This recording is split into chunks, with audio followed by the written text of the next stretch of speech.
Olá, pessoal. Bom dia, boa tarde, boa noite, né? Eu queria primeiramente pedir desculpas a vocês. A gente acabou não tendo aula na semana passada por conta de alguns problemas técnicos que eu tive, tá? Mas a gente vai continuar dando andamento à nossa cadeira. E antes de mais nada, eu queria dizer que eu já comecei a formular como será o trabalho que a gente vai fazer, tá certo? Estou pensando em passar um trabalho para vocês já sobre o próximo assunto, quando a gente terminar a ação penal, que vai ser o de jurisdição e competência, tá certo? Na semana passada, em decorrência da ausência de aula que a gente teve, eu passei um texto para vocês, né? É mais uma ficha de leitura para a gente compreender um pouquinho melhor como é a ação penal, qual é a dialética da ação penal no Brasil. Passei um texto para vocês do professor Pacelli, que eu achei bem interessante.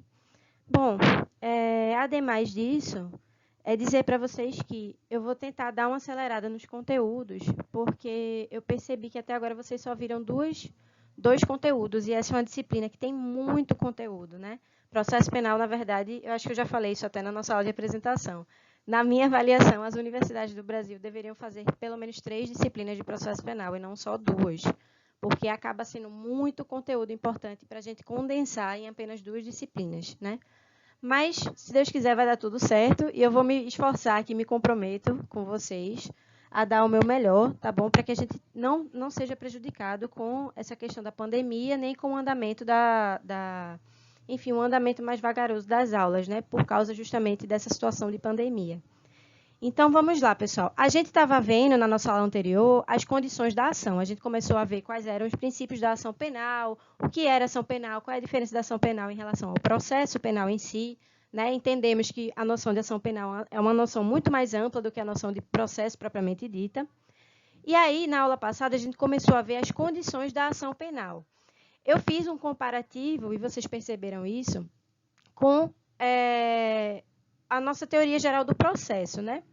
Mas o que eu queria compartilhar com vocês, e aí é uma perspectiva minha e também que me filio, na verdade, ao que pensam alguns doutrinadores do processo penal brasileiro, é de que, na verdade, nós deveríamos ter uma teoria geral do processo penal, porque em diversas situações, as condições da ação penal, por exemplo, são um exemplo disso, né? Em diversas situações, o processo penal ele não se adequa à nossa teoria clássica da teoria geral do processo, né, que é uma teoria pensada desde uma perspectiva civilista. Então, a teoria geral do processo ela foi feita com fulcro, né, ou com as premissas, com os pressupostos e com as bases mais inspiradas no direito processual civil, que é o nosso direito processual subsidiário, mas que, no caso da ação penal, ele é aplicado em momentos muito assim, excepcionais, sabe? A ação penal e o processo penal, propriamente dito, eles têm muito mais características próprias, né, essenciais de si próprios, do que inspiradas na teoria geral do processo ou no processo civil em si, tá certo? E aí, para continuar essa nossa conversa sobre as condições da ação, hoje nós vamos falar de uma queridinha, né, dos doutrinadores. E eles adoram falar sobre isso, né, porque existe uma divergência doutrinária sobre isso, então tem muito pano para manga, é uma discussão que eles fazem até hoje, desde que esse instituto surgiu no nosso Código de Processo Penal, que é o instituto justamente da justa causa, tá certo?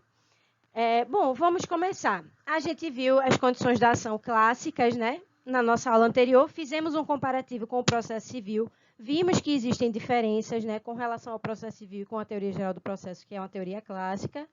E hoje nós vamos ver o instituto, que ele é único na processualística, porque ele só existe realmente com essa roupagem na ação penal, tá certo? No processo penal em si, tá? Então, diferentemente do processo civil, no processo penal existe um elemento chamado justa causa, tá certo? Esse instituto foi inserido em 2008 pela Lei 11.719, tá? Que revogou o antigo artigo 43 do CPP. Esse artigo 43 era um artigo, gente, que honestamente eu até gostava muito dele, sabe? Porque ele era um artigo bem objetivo. Você queria saber qual eram as condições da ação, você ia lá no artigo 43 e estava lá listadinho, bonitinho para você, certo?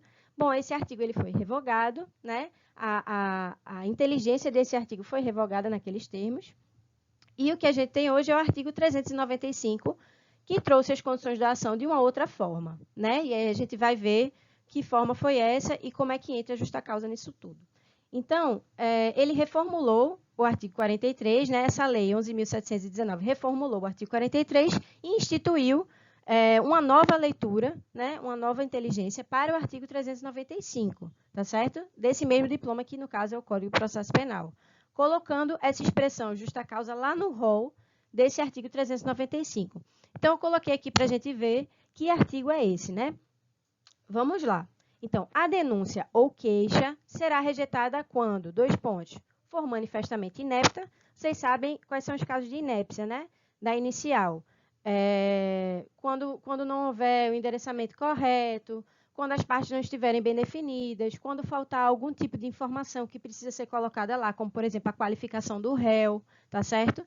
Então, quando a peça é feita de uma forma muito tosca, digamos assim, quando ela é feita de uma forma mal feita mesmo, né, e está faltando esses elementos básicos, o juiz ele pode simplesmente rejeitar a denúncia ou a queixa, se for o caso de queixa também, argumentando que aquela peça processual está inepta, que ela precisa ser refeita, né? No mínimo, ela precisa ser refeita. Mas o que nos interessa são os incisos 2 e 3, tá? Na aula de hoje. Então, vamos a eles. Então, a denúncia ou queixa será rejeitada quando, inciso 2º, faltar pressuposto processual ou condição para o exercício da ação penal. Ou seja, o que esse inciso está dizendo para a gente? Que toda vez que faltar uma condição da ação, que são essas condições que a gente já estudou na aula passada, né, a denúncia ou a queixa deve ser rejeitada. Da mesma forma, se faltar algum pressuposto processual, tá certo? E aí, no inciso 3º, o artigo 395 traz para a gente quando faltar justa causa para o exercício da ação penal. Ponto. E aí é isso que ele traz, só. Né? Então, esse elemento da justa causa gera muito debate, porque ele nem está inserido no rol do inciso 2º, ele não está implícito como uma condição da ação, ele está no inciso próprio, um inciso autônomo só para ele. E o legislador também não explicou o que seria essa bendita dessa justa causa. Então, é uma discussão que permanece aí no seio da doutrina. Já existem posições majoritárias formadas, e a gente vai falar sobre ela, né? Mas, de fato, houve muita discussão quando esse inciso foi incluído pela Lei 11.719 de 2008. Então, vamos lá. Mas o que seria a justa causa do processo penal? Observemos que no rol do artigo 395, a justa causa vem em inciso autônomo, fora do inciso 2º, que versa sobre as condições da ação e os pressupostos processuais, como a gente acabou de ver, né? E acabou de comentar. Então, esta inovação legislativa trouxe muita discussão à época em que surgiu e ainda hoje divide doutrinadores. Então, há doutrinadores que dizem que a justa causa é um elemento autônomo, tá? Ela não é nem uma condição da ação penal, nem é um pressuposto processual. Há doutrinadores que dizem que, na verdade, ela é uma condição da ação. Há doutrinadores que dizem que é um lastro probatório mínimo. E existe toda essa discussão aí sobre qual seria a natureza jurídica da justa causa, porque o legislador ele foi omisso nesse ponto. Ele não disse para a gente, ele apenas colocou lá e a gente tem que resolver, né, o que ela é. Nós, enquanto acadêmicos do direito, né? Então, a gente tem que decidir qual seria a natureza jurídica, né? Analisar qual seria a natureza jurídica da justa causa. Então, vejamos a seguir como pensam os processualistas penais brasileiros a respeito do tema. E que divergências seriam essas a respeito deste instituto, incluído pelo legislador em 2008, mas sem que este revelasse a sua natureza jurídica. Então, gente, é isso. O legislador ele colocou a justa causa lá, não explicou o que era essa justa causa, não disse o que ela era, né? Não disse se era uma condição da ação, não disse se era um lastro probatório mínimo, não disse nada. Só falou justa causa e colocou um inciso autônomo para ela lá. Então, eu coloquei aqui para a gente ver vários doutrinadores processualistas brasileiros, cada um com uma perspectiva diferente, né? Inclusive uma perspectiva geral de processo mesmo. Por exemplo, Eugênio Pacelli tem uma perspectiva processual um pouco mais garantista, né? Um pouco mais ligada às ideias da criminologia crítica, né? Um pouco mais ligada a essa ideia de direito penal mínimo e etc. Já Tourinho Filho, por exemplo, não, ele é um processualista clássico. Então, a gente vai ver, como eu coloquei aqui, vários doutrinadores diferentes e como cada um pensa, tá certo? Coloquei alguns que eu achei relevantes. Então, para o Tourinho Filho, a justa causa representa, abre aspas, o interesse de agir, fecha aspas, no que tange à propositura da inicial acusatória, pois sem justa causa não há interesse de agir. em sentido oposto a quem entenda que a justa causa relaciona-se com a condição da ação da possibilidade jurídica do pedido. Então, vejam, para Tourinho Filho, a justa causa, ela se relaciona com o interesse de agir, tá certo? Então, se não há justa causa, não há interesse de agir, logo não pode haver ação, tá certo? Da perspectiva de Tourinho Filho, seria isso. Já existem outros doutrinadores, por outro lado, já existem outros doutrinadores também que dizem que não é exatamente com o interesse de agir que a justa causa se relaciona, e sim com a possibilidade jurídica do pedido. Tá? Você não é um pedido juridicamente possível se não houver justa causa. E a gente vai ver que conceito de justa causa é esse, como é que ele se destrincha. Tá? Bom, já Eugênio Pacelli, né, defende que a justa causa pode ser interpretada tanto como uma quarta condição da ação, como também como espécie de lastro mínimo probatório. Então, veja, para Eugênio Pacelli pode ser uma coisa ou outra. Né? Ele ainda está pensando sobre isso. Eu peguei essa afirmação do livro dele de 2016, mas eu tenho um livro dele de 2019 e ele continua com a mesma perspectiva, né? De entender que essa justa causa ela pode se relacionar tanto com a condição da ação, sendo uma quarta condição da ação autônoma, tá? Quanto como uma espécie de lastro probatório mínimo, e a gente já vai entender o porquê que ele pensa assim. Então, vamos ao que ele diz. Abre aspas. Sempre admitimos a existência da justa causa como condição da ação, seja como quarta condição da ação, inserida no contexto da demonstração do interesse, da utilidade de agir, né? Seja enquanto lastro mínimo de prova, a demonstrar a viabilidade da pretensão deduzida. Então, vejam, são dois doutrinadores, né, que têm perspectivas processuais muito diferentes uns dos outros, tanto Pacelli quanto Tourinho Filho. Mas ambos, em alguma medida, entendem que a justa causa se relacionam com as condições da ação, sobretudo no que se refere à questão do interesse de agir. Na verdade, Tourinho Filho fala isso de maneira expressa, e o próprio Pacelli também, quando ele fala que a justa causa seria uma quarta condição da ação que está inserida dentro do contexto da demonstração do interesse de agir. Tá certo? E aí ele assume essa possibilidade, mas ele diz também que, para além disso, poderia ser apenas um requisito de lastro probatório mínimo, tá? Que para entrar com a ação penal, você precisa ter um lastro probatório mínimo de que o crime aconteceu e de que existe uma autoria, né? E que aquela pessoa que se tenta imputar aquele crime, pelo menos acusatoriamente, da perspectiva da ação que vai começar, né? Da perspectiva daquela pessoa ser indicada como réu, deve haver indícios mínimos da autoria daquela pessoa, tá certo? Então, Badaró, a seu turno, e Badaró é um outro processualista que eu trouxe aqui também para a gente ver, ele nos ensina aqui, abre aspas, a finalidade da justa causa é evitar que denúncias ou queixas infundadas, ou mesmo sem uma viabilidade aparente, possam prosperar. É inegável o caráter infamante do processo penal, né? Porque é infame. A pessoa que está respondendo a um processo penal, ela fica notória de uma maneira infame. Na verdade, não é, mesmo que a pessoa ela só possa ser considerada culpada propriamente dita, né, com o trânsito em julgado da sentença penal condenatória, ainda assim uma pessoa, por exemplo, que sofre com um processo ou que está passando por um processo de homicídio, ela vai ser olhada pela sociedade com outros olhos. Ela vai ser olhada pelo seu ciclo social com outros olhos, ainda que no final das contas ela seja absolvida, não é? Então, ela tem, o processo penal ele tem esse caráter infamante mesmo, né, de ser um pouco infame assim, nesse sentido. E aí ele continua. É exato que, sob o ponto de vista jurídico, a garantia constitucional da presunção de inocência, enquanto regra de tratamento do acusado, assegura que nenhuma diferenciação possa existir, de um lado, aquele que é acusado de um delito, sem que haja uma condenação transitada em julgado contra si, e de outro, qualquer cidadão que nunca foi processado. E aí ele fala isso que a gente acabou de refletir, né? Que em que pese o caráter infamante do processo penal, a gente sabe que em decorrência da garantia constitucional do princípio da presunção de inocência, não deveria existir essa diferenciação entre pessoas que estão sendo processadas, né, penalmente e cidadãos comuns que não estão sofrendo qualquer processo penal. A gente sabe que isso existe no mundo do dever ser, né? Acredito que vocês estudaram isso nas aulas de introdução ao direito, né? Kant fala sobre isso. O dever ser é uma coisa e o ser é outra. Então, no mundo do dever ser, né, na esfera do dever ser, as pessoas não deveriam ser discriminadas por estarem passando por um processo penal, porque elas só podem ser consideradas julgadas ao final do trânsito em julgado da sentença condenatória, né? Mas, ainda assim, no mundo fático, existe esse caráter um pouco infame. As pessoas olham com outros olhos aquela pessoa que está sendo processada, né? Esse é um dado da realidade. Então, continuando. Mas também é certo, e aí ele fala sobre isso, complementando, né? Mas também é certo que, do ponto de vista moral, social e mesmo psicológico, o simples fato de estar sendo processado criminalmente é um pesadíssimo fardo a ser carregado pelo acusado. Ser réu em processo criminal é, portanto, de alguma forma estar sendo punido, nem que seja socialmente, né? Pelos olhares, pelas pessoas que se afastam, né? Pela impossibilidade de frequentar determinados espaços por conta da pressão e da coerção social que a pessoa vai sofrer.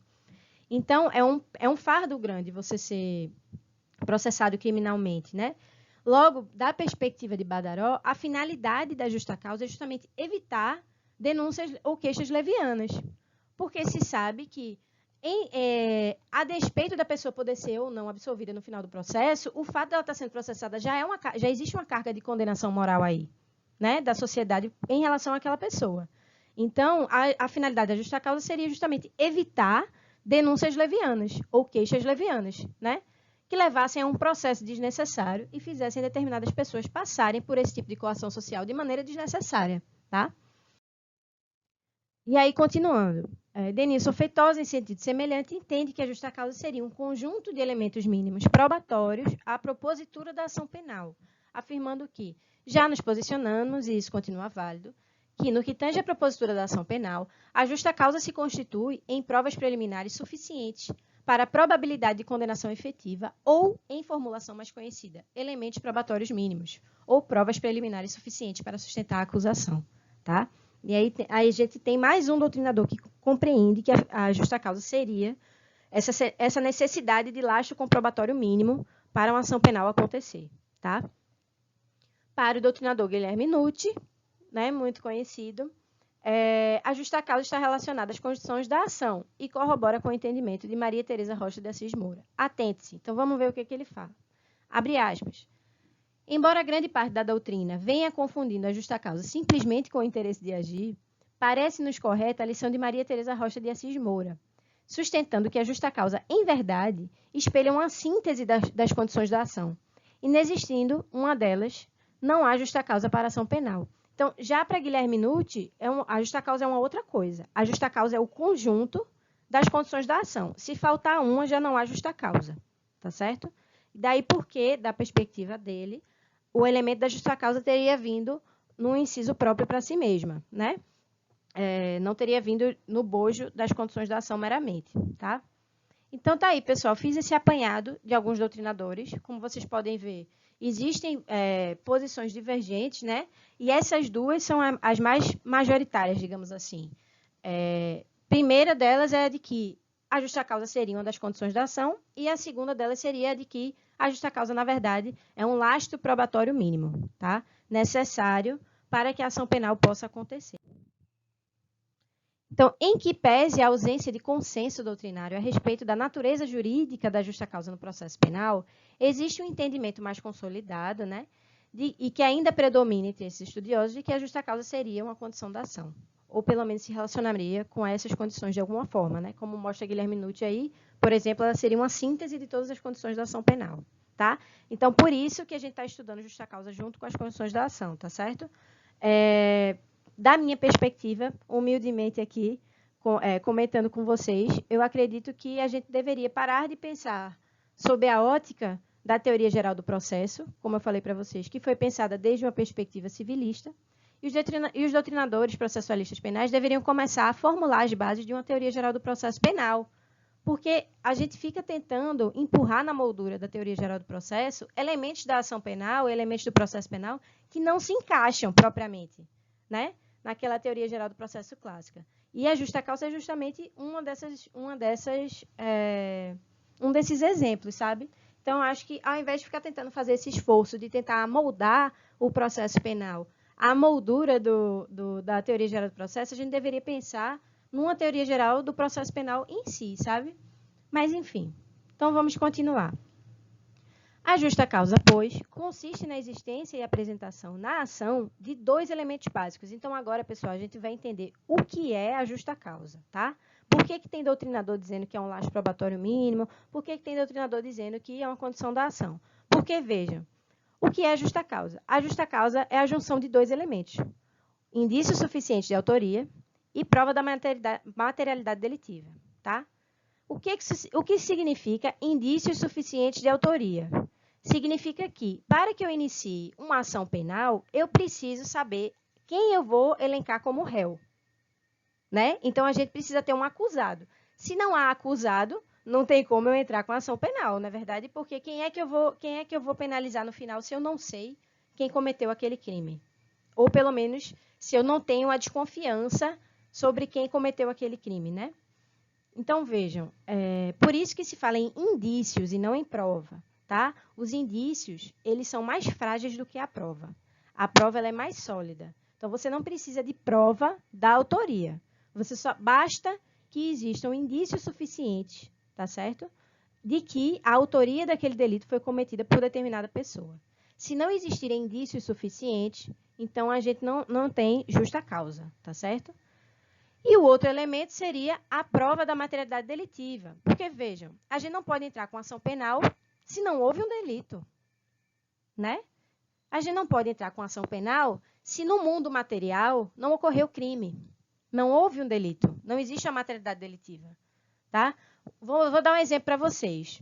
A gente está no meio de uma pandemia. Todos os dias a gente liga a televisão, no Jornal Nacional, e aí eles falam para a gente: morreram 1.000 pessoas hoje, morreram 1.200 pessoas hoje. Né? Eu não quero banalizar a insensibilidade aqui, porque 1.000 pessoas num dia é uma coisa estarrecedora. A gente fica chocada com esses números. Mas, digamos, 1.000 pessoas morreram. A gente sabe que, em algumas circunstâncias, a morte pode ser considerada a consequência de um crime, como, por exemplo, no homicídio, ou numa lesão corporal seguida de morte, ou num latrocínio. Né? A gente dando aqui 3 exemplos diferentes, de tipos penais diferentes. Não é qualquer morte que vai ser reputada como homicídio. Não é qualquer morte que vai ser reputada como latrocínio. Não é qualquer morte que vai ser reputada como lesão corporal seguida de morte. Pode ser uma morte natural decorrente de uma doença, como a gente está vendo, por exemplo, na televisão. Então, para que exista uma ação penal, é necessário que haja uma materialidade delitiva. Tá? Nesse exemplo que a gente está vendo aqui, não basta só a morte. A gente tem que analisar, e aí os peritos vão fazer isso no bojo do inquérito policial, juntamente com o trabalho investigativo da polícia, vão justamente tentar colher as provas de que existiu um crime. Então, quando você chega numa cena de crime, né, ou numa cena, no caso, nem de crime ainda, mas digamos que você chega numa cena, né, e que tem lá um cadáver estirado no chão. Não necessariamente houve um crime de homicídio. Várias possibilidades podem ter acontecido. A pessoa pode ter infartado, a pessoa pode ter cometido um suicídio, a pessoa pode ter, enfim, simplesmente escorregado, batido com a cabeça no chão. As possibilidades são enormes, né? Não significa que porque tem uma pessoa morta que houve um crime. Então, o inquérito policial ele vai se ocupar de tentar juntar a prova da materialidade delitiva, de que houve materialmente um delito, tá certo? Então, para que exista justa causa na ação penal, a gente precisa de quê? Em primeiro lugar, de indícios da materialidade delitiva. Deve ter havido um crime, tá? Pronto. Uma vez que a gente chegou à conclusão, houve crime. Isso aqui, esse cadáver está aqui, infelizmente, porque essa pessoa sofreu um homicídio. Tá certo? Então, já estabelecemos que houve materialidade delitiva. Quem é o autor? Quem é o suspeito de ser o autor? Se não tiver nenhum suspeito, se não tiver indício suficiente de autoria por ninguém, a pessoa que cometeu aquele ato bárbaro conseguiu escapar, né? E a gente não sabe onde ela foi parar, e ninguém sabe quem ela é, ninguém viu nada, não tem prova de nada, não tem nem indícios, não se desconfia sequer de ninguém. Ainda assim, infelizmente, a gente não tem como ter uma ação penal. Porque a gente só pode entrar com ação penal se a gente tiver indício suficiente de autoria e prova da materialidade delitiva. Tá certo? Então, a junção desses dois elementos consistem na justa causa. Só há justa causa da ação penal, né, quando houver prova da materialidade delitiva e indício suficiente de autoria.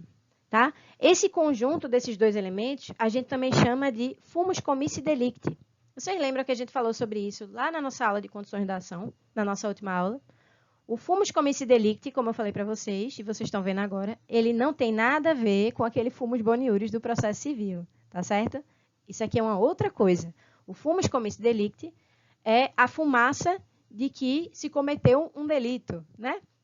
E aí, para existir essa fumaça de que se cometeu um delito, essa suspeita forte, né? Esses fortes indícios de que houve um delito cometido, deve haver a materialidade delitiva, o delito deve ter sido cometido, e deve haver indício suficiente de autoria, né? Não pode a pessoa simplesmente, não pode o Ministério Público nem a polícia pegar qualquer pessoa aleatoriamente e reputar aquele crime material a ela. Deve haver um nexo, deve haver uma ligação entre aquela pessoa e aquele fato. E esse nexo é feito justamente pelos indícios colhidos durante a investigação do inquérito policial, tá certo? E também das investigações do Ministério Público, porque a gente sabe que o Ministério Público ele também tem essa prerrogativa de investigar, tá bom? Então, presentes esses dois elementos, está configurada a justa causa para o oferecimento da ação penal. Então, pessoal, para sintetizar, o que é a justa causa da ação penal? A justa causa da ação penal é a presença desses dois elementos, indício suficiente de autoria e materialidade delitiva. Ou ainda, a justa causa da ação penal é quando existe fumus commissi delicti. Ficou claro? Então é isso, não é difícil, né, gente? Então vamos continuar. Desta forma, podemos perceber que, diferentemente do que ocorre no processo civil, no processo penal, o Ministério Público não pode oferecer denúncia de forma abstrata contra qualquer indivíduo.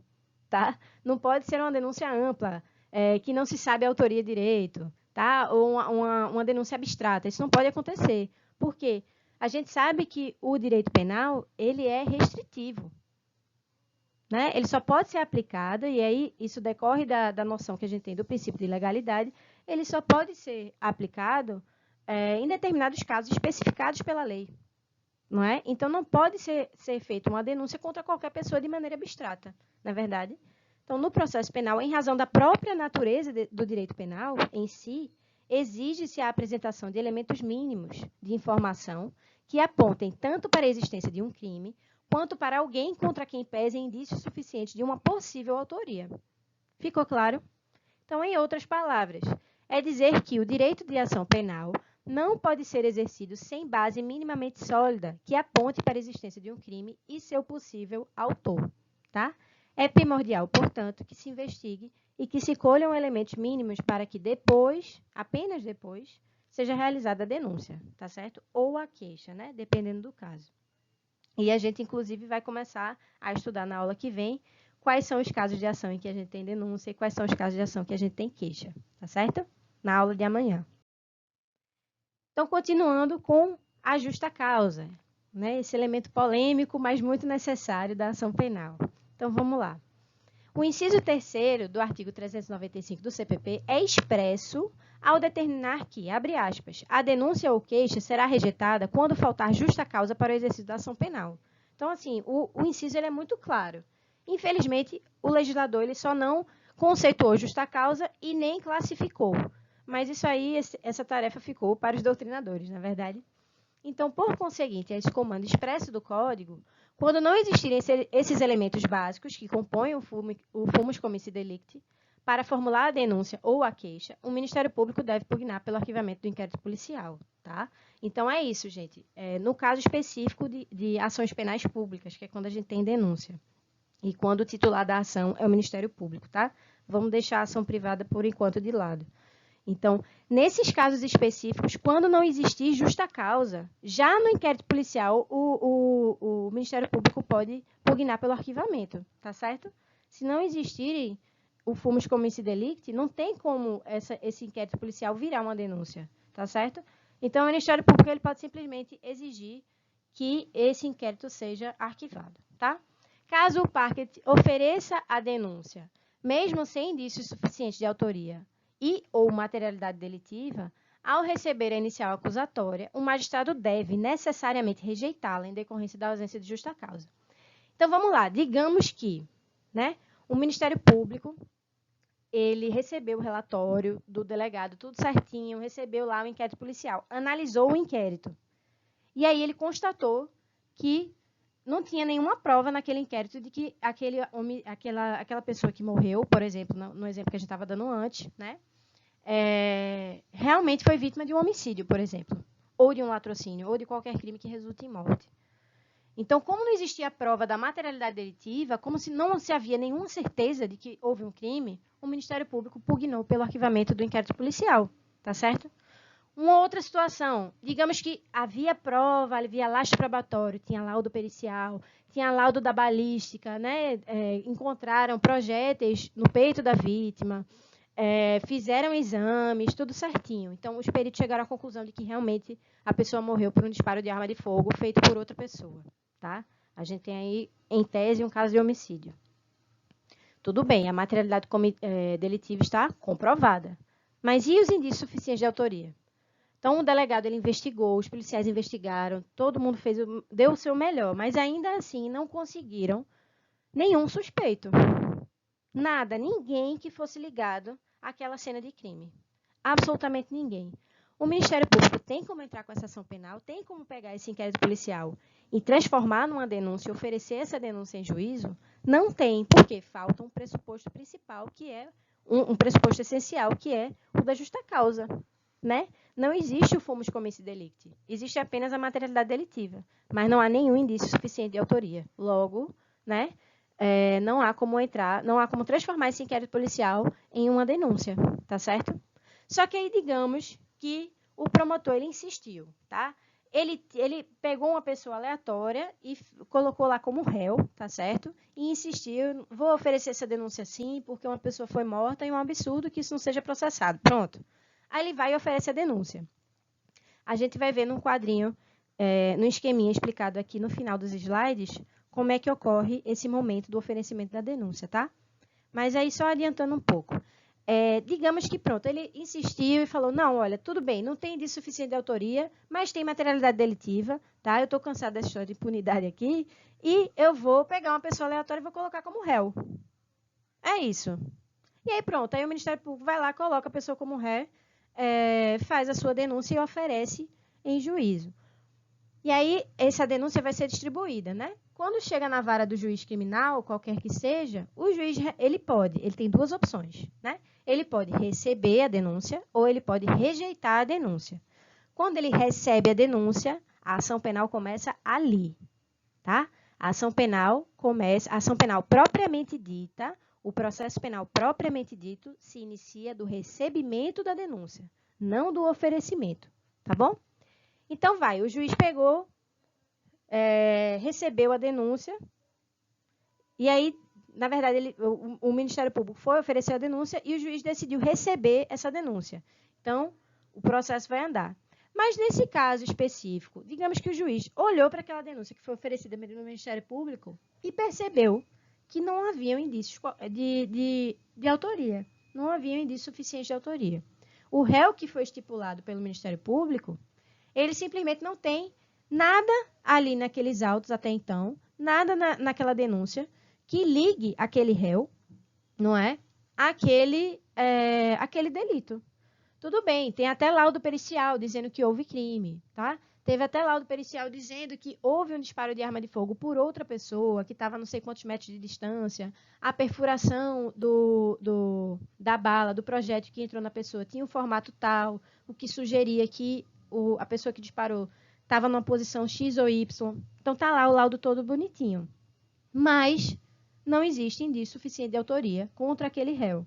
Então, o juiz ele pode simplesmente rejeitar, tá certo, a denúncia. E aí, o Ministério Público ele vai ter que se virar junto com a polícia, tá certo, para tentar investigar um pouco mais e descobrir quem é que foi que cometeu aquele ato, tá bom? Então, continuando. Assim, podemos concluir que a ausência de justa causa pode ser aferida tanto no momento da formação da opinio delicti do Ministério Público, como também em momento posterior, quando do recebimento da denúncia pelo juiz. Tá? O que é opinio delicti? O que é isso que o Ministério Público forma? Eita, saiu com um Tzinho a mais, viu, gente? Não é delicti não, viu? É delicti mesmo. Vou até ajeitar nos slides, tá? Bom, o que é essa formação da opinio delicti? É justamente essa opinião, digamos assim, que o Ministério Público forma de que houve um delito e que esse delito foi cometido supostamente por tal pessoa, tá certo? Ou por um conjunto de pessoas que seja, tá? Então, essa opinio delicti, ela é formada justamente com a configuração, né, ou com a constatação de que existe o fumus commissi delicti, tá certo? E aí o Ministério Público vai formar essa opinião E aí, a partir dessa opinião delicti, vai determinar qual foi o crime que aconteceu. Se foi, vai determinar a tipificação que vai colocar lá na denúncia. Se vai colocar na tipificação da denúncia um latrocínio, se vai colocar um homicídio simples, se vai colocar um homicídio privilegiado, se vai colocar um homicídio qualificado, se vai colocar uma lesão corporal seguida de morte, tudo isso, tá certo? Então, isso é a opinião delicti do Ministério Público. Então, essa ausência de justa causa, ela pode ser percebida tanto no momento em que o Ministério Público está formando a sua opinião, né? Está formando a sua opinião delicti, quanto depois, se passar batido pelo Ministério Público, o juiz também pode, no momento em que ele recebeu o oferecimento da denúncia, ele pode aferir se existe justa causa, ou seja, se existe materialidade delitiva e indícios suficientes de autoria. Porque, se não existir, ele pode simplesmente rejeitar a denúncia, tá certo? Como fala lá o artigo 395, tá bom?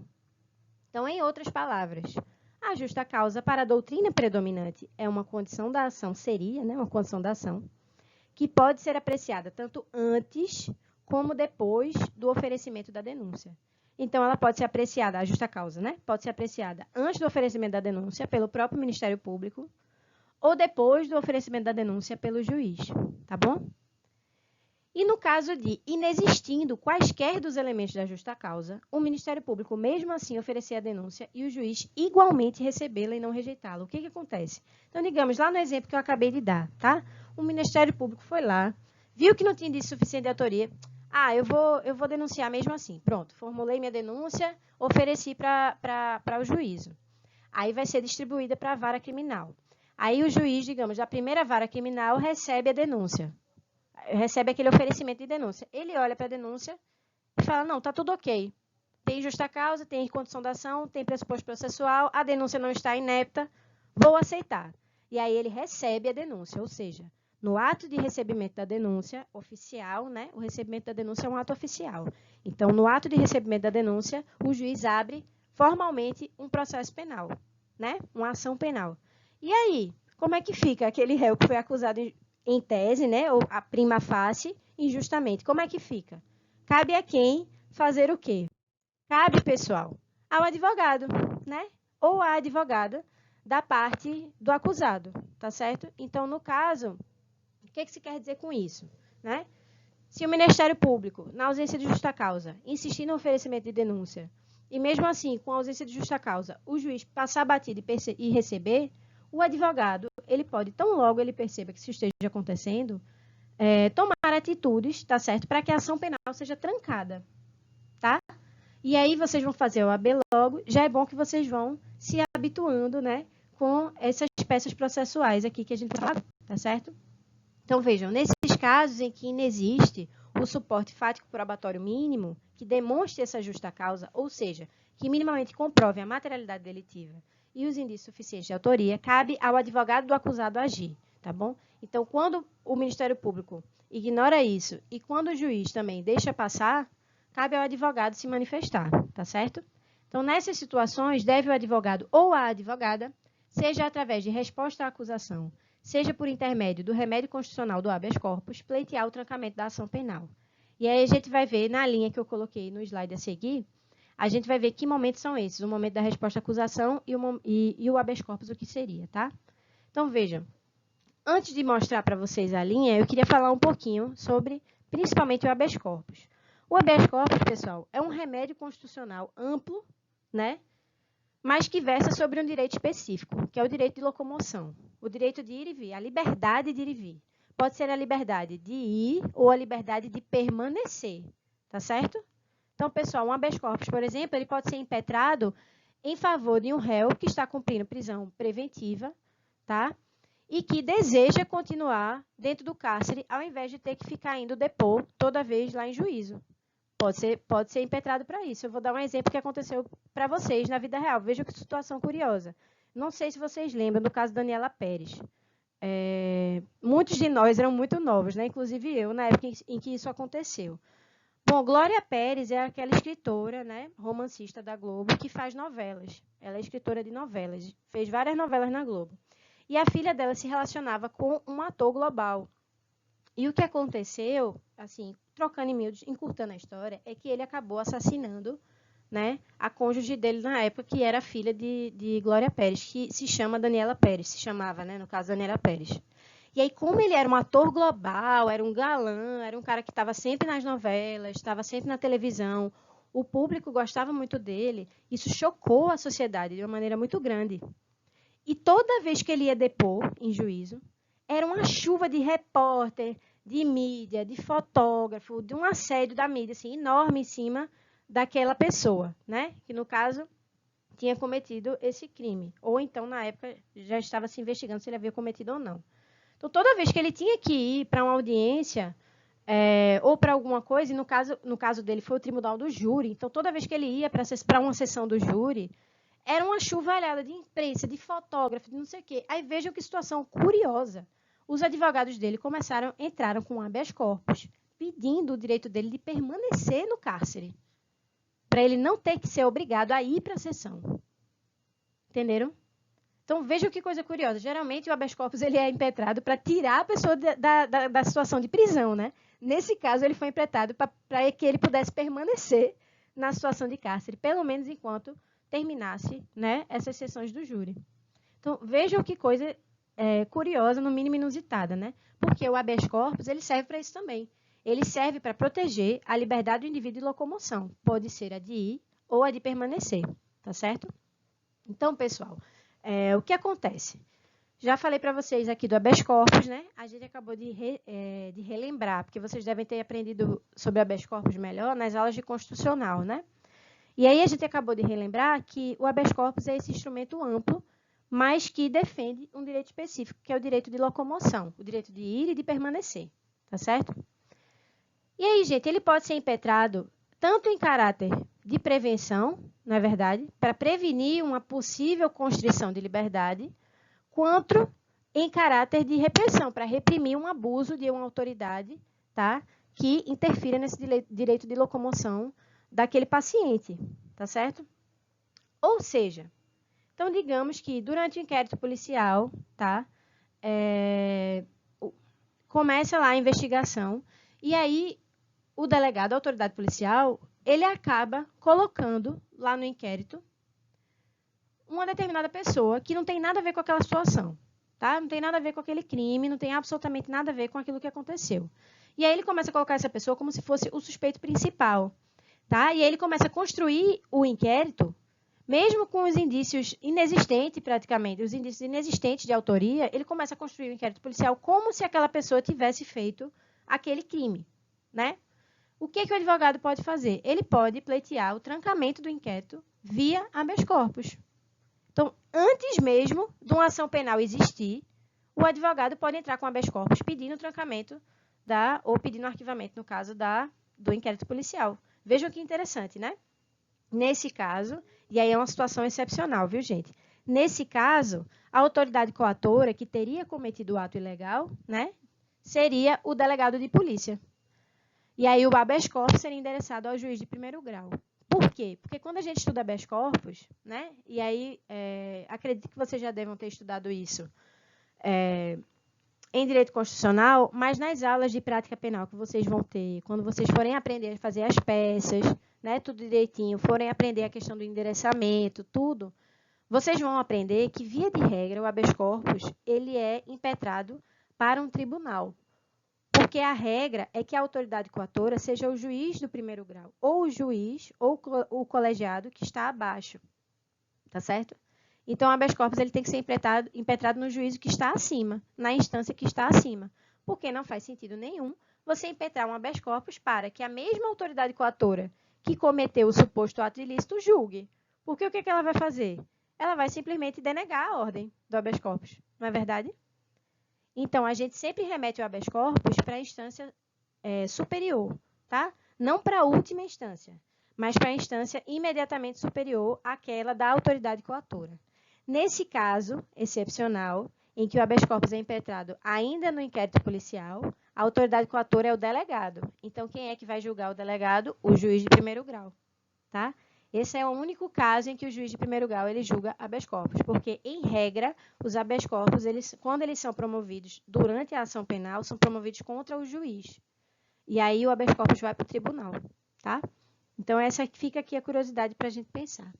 Mas o trancamento da ação, isso aqui a gente está falando de inquérito, né? Mas voltando para a ação penal. Então, o trancamento da ação penal, quando não existe justa causa, quando o Ministério Público ofereceu a denúncia mesmo sem justa causa, e quando o juiz recebeu a denúncia mesmo sem justa causa, pode ser impetrado pelo advogado, tá? Na verdade, não só pode, como deve, né? Um bom advogado, uma boa advogada faria isso, tá certo?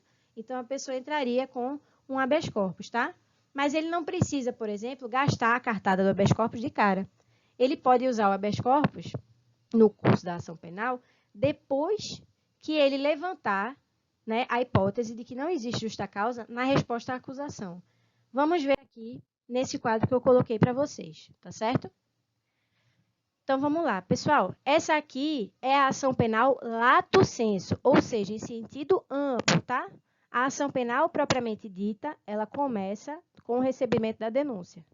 Mas a ação penal lato sensu, em sentido amplo, num conceito amplo, ela se inicia lá desde a abertura do inquérito, tá certo? Então, vamos lá. A ação penal, ela se divide, a ação penal lato sensu, né? Ela se divide em dois momentos, tá? Um momento pré-processual, que é o momento anterior ao processo, né? E o momento processual, que é o momento posterior ao processo ou concomitante ao processo, tá certo? Então, vamos ver aqui. Vamos ver nessa nossa linha do tempo. Aconteceu, primeiro pontinho aqui, primeiro tracinho. Aconteceu um fato, tá? Um fato delitivo, ou supostamente delitivo, né, no caso. O que vai acontecer? Vai haver a abertura do IP, né? Vai haver a abertura do inquérito policial, porque os policiais eles vão investigar aquele fato que ocorreu. Feita a investigação do inquérito policial, o delegado, e aí vocês já estudaram isso, ele vai remeter o inquérito, né, para o Ministério Público, para que o Ministério Público possa formular a sua denúncia. Então, o Ministério Público ele formula a denúncia, né, nesse ínterim aqui, do fechamento do inquérito policial e o remetimento dos autos para o Ministério Público até o oferecimento da denúncia. O Ministério Público ele vai formar a sua opinião delicti, vai fazer a sua denúncia, vai escrever a peça, e aí pronto. Uma vez que a peça da denúncia, a denúncia, gente, é uma peça processual, tá? Não é qualquer denúncia que se faz. É uma peça processual que se chama denúncia, tá? Estou falando isso porque muita gente confunde. Então, não vamos confundir. Então, uma vez que foi formada a opinião delicti do Ministério Público, ele vai fazer a denúncia dele. Quando a peça está pronta, a peça chamada denúncia está pronta, o Ministério Público vai oferecer a denúncia. E aí, a quem o Ministério Público oferece? Ao juiz, né? Ao juiz que seja competente. E a gente vai estudar a competência logo em seguida, nas nossas próximas aulas, tá? Uma vez que o juiz tem acesso a essa denúncia que foi oferecida, como a gente comentou, ele pode fazer duas coisas. Ele pode rejeitar a denúncia, tá certo? Com base naquele dispositivo do 395 que a gente viu no começo da aula, por quaisquer daqueles incisos. Então, ele pode rejeitar a denúncia. Mas ele também pode receber. No momento em que ele recebe a denúncia, nesse momento aqui, ó, do recebimento da denúncia, nesse momento, o processo penal começa. Então, todo esse momento aqui, antes do processo penal, toda essa parte aqui, e aí, desculpa aí, gente, porque é muito difícil riscar no notebook, que eu estou riscando no touchpad aqui. Bom, todo esse momento aqui de amarelinho é o momento pré-processual. Não existe processo penal ainda, tá? O processo penal ele começa aqui, ó, no recebimento da denúncia pelo juiz, tá? Então, digamos que nesse exemplo que a gente está vendo, não tem justa causa, mas mesmo assim o MP ofereceu a denúncia e mesmo assim o juiz ofereceu a denúncia. O que faz o advogado ou a advogada? O advogado, na primeira oportunidade processual que ele tem, que é a peça de resposta à acusação, tá vendo? Ele vai arguir que deve haver a absolução da pessoa, tá? Porque não existe, está carente um dos pressupostos fundamentais para que a ação continue existindo, que é a justa causa. Não existe justa causa, logo, essa ação ela deve ser encerrada sem nenhum julgamento de mérito. Tá certo? Então, aqui na resposta à acusação, nesse momento processual chamado resposta à acusação, né? Nesse momento aqui, nossa, tá horrível minha setinha, pessoal, desculpem. Bom, nesse momento processual chamado resposta à acusação, o advogado, ele vai arguir que não existe justa causa, tá? Que, em decorrente dessa ausência de justa causa, o processo, a ação penal deve ser encerrada sem julgamento de mérito, tá bom? Porque está carente uma das condições da ação, ou está carente o lastro probatório mínimo, como você quiser definir justa causa, tá? Que é a justa causa. E ele vai fundamentar aonde? No 395, inciso 3º, tá certo? Que é justamente aquele artigo que a gente viu lá no comecinho da nossa aula. Então, gente, só para arrematar, o Ministério Público, ele tem a oportunidade de não oferecer a denúncia se não existir justa causa. Mas digamos que ele ignore isso e ofereça a denúncia mesmo assim.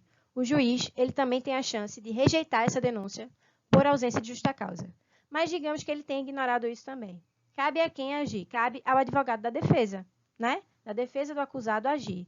Qual é o primeiro momento processual que ele vai ter para isso? O primeiro momento processual vai ser a resposta à acusação, tá certo? E aí, na resposta à acusação, nesse primeiro momento, ele já vai colocar de cara lá. Olha, essa ação penal ela tem que ser encerrada, porque não existe justa causa para a ação penal continuar. Logo, não deve ser julgado nenhum mérito, tá certo? Ela deve ser encerrada sem julgamento do mérito, ok?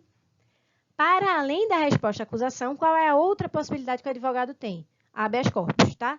Então, a partir da abertura do inquérito, se não houver justa causa, caberia HC. Está escrito aqui embaixo, tá certo, gente? Mas esse HC, ou seja, o HC ele pode ser impetrado tanto no momento pré-processual, ainda na fase do inquérito, né, a partir da abertura, quanto na fase processual, propriamente dita, tá certo? Só que aí a dica que eu dou para vocês, colegas, futuros colegas de profissão, que forem querer advogar na área, né, é que vocês, se não utilizarem do HC lá no momento pré-processual, que vocês deixem para usar depois da resposta à acusação. Por quê? Para a gente não gastar carta na manga. Se existe a possibilidade de tentar na resposta à acusação, então a gente tenta. Não deu certo, entra com HC. Tá certo? E aí, lembrando a vocês que o habeas corpus não é uma peça processual, não é um recurso, tá? O habeas corpus é uma ação própria, é uma ação que se chama habeas corpus. É um processo paralelo, tá bom? Ele pode até se referir a outro processo, e via de regra se refere, tá? Mas ele é uma ação autônoma, tá bom, pessoal? É um remédio constitucional autônomo. Ele não é um recurso, ele não é uma peça que você interpõe numa ação penal, ele não é nada disso, ele é uma ação própria, tá bom? Então é isso, pessoal. Vamos rever aqui essa nossa linha do tempo, né? E agora, para nós aprendermos um pouco, para a gente desenhar aqui como é a ação penal, tá? Então, a ação penal lato sensu, no sentido amplo, tá certo? Então, vamos lá. Antes do processo, o que é que tem? Tem o fato, né? Porque se não há fato, não tem o que investigar. Então, tem o fato.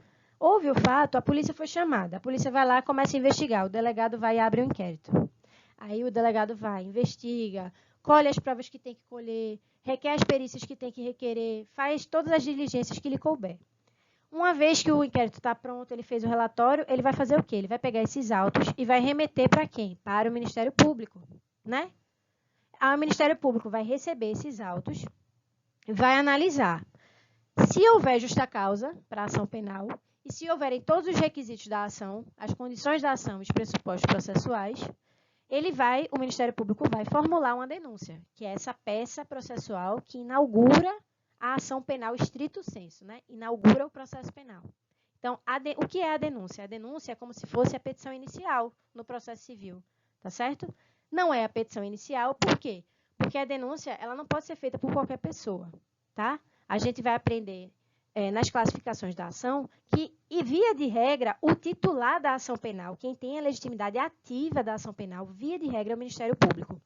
Em alguns casos excepcionais, o particular que foi ofendido, nas ações penais privadas, como a gente vai estudar, tá bom?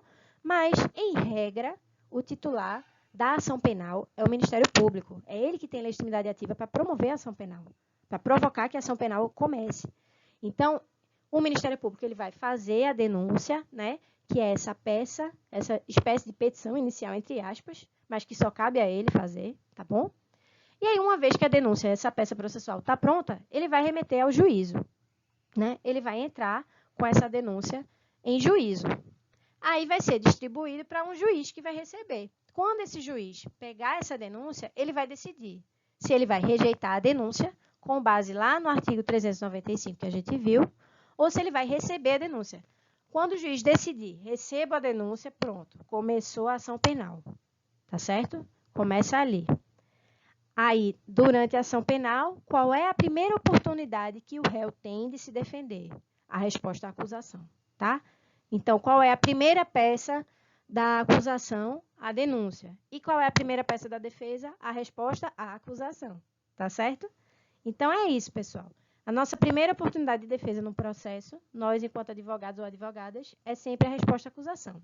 E nessa resposta à acusação, via de regra, nós vamos tentar arguir elementos para uma absolvição sumária, tá?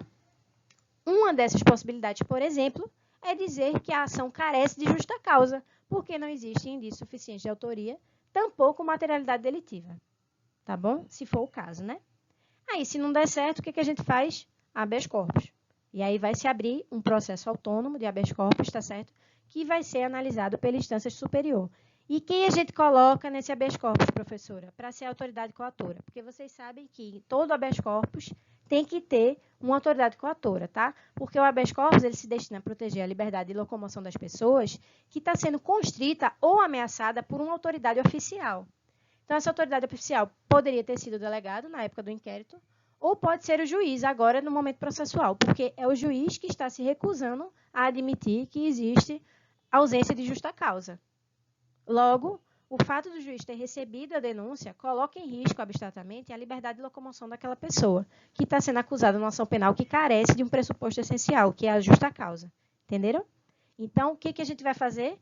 Se não for acatado na resposta à acusação, a gente vai entrar com habeas corpus, tá? E vai elencar como autoridade coatora o juiz daquela ação penal. Ficou claro, pessoal? Eu espero que vocês tenham gostado da aula de hoje, tá? Se ficou alguma dúvida, vocês podem falar comigo. E aí, gente, na aula de amanhã, a gente vai ver as classificações, os tipos de ação penal, tá? A gente vai aprender o que é ação penal pública, o que é ação penal privada, quais são os tipos de ação penal pública e assim sucessivamente, ok? Então, por hoje é só. Um forte abraço e até a próxima aula.